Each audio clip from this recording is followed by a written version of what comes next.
Ready? Yeah. So what's up? Who are all you guys? Catherine. Oh, sorry. Hi, I'm Catherine. I'm Lena.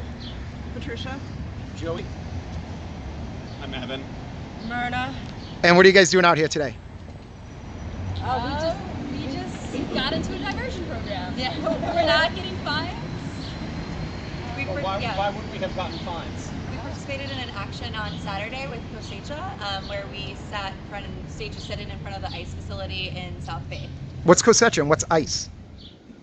Cosecha is a nonviolent movement dedicated to winning permanent protection, dignity, and respect for the immigrant and undocumented community.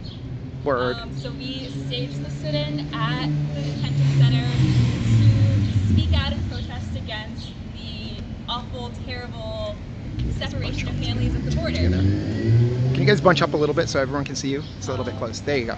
And what happened today? So today we got to court around 8:30 this morning. It is now about 3 p.m. I'm guessing. We've been here waiting for our hearing. The result of the hearing is that we have been placed in a 1-month diversion program, which means that we need to obey the law for a month, and then as long as we do that, then we do not need to appear again in the court.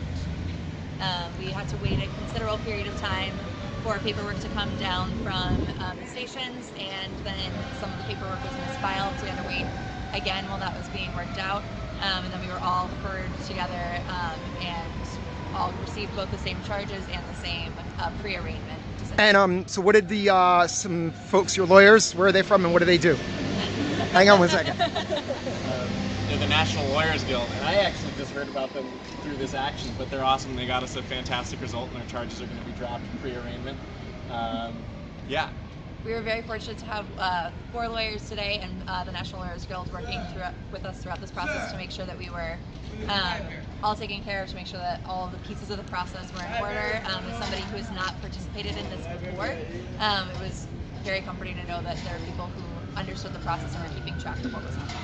And what do you think your impact is on the larger issue nationwide and worldwide in terms of racism, xenophobia, white supremacy, fear of immigrants?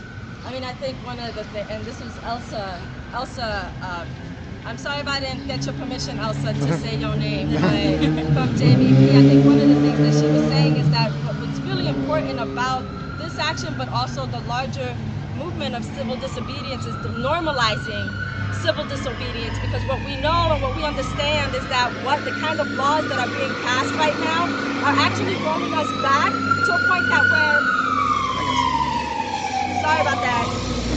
It's rolling us back to a point where we are actually existing in a fascist state. And not only that, like if we continue legitimizing detention centers or prisons, if we allow the criminalization of black people or of folks of color or migrant folks who come in here because of our international policies that we put in other countries, if we allow that to continue happening, what we're gonna see is mass genocide. And that's not like, and that isn't like something that is foreign or some meta thing that I'm saying here. When you see separations of family, which is actually what got everybody out here, is that emotional crisis, is understanding that we are actually looking at a point where we are at either a regeneration of humanity, or we start doing like, or we stay silent and we continue and allow the genocide. And this is really like a turning point, because we've allowed it. There's been internment camps, there's been separation of Native, Indigenous children from their parents. There's been a history of this happening back to back to back to back. And if we don't stand up and stop and say something now,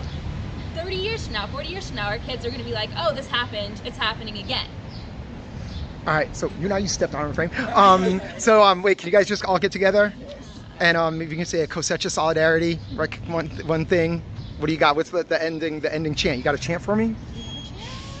Like, what is it? What was the one about creating a better world without ICE? Another world is possible. That we can create we were saying it the other day, Yeah. we can create a better world.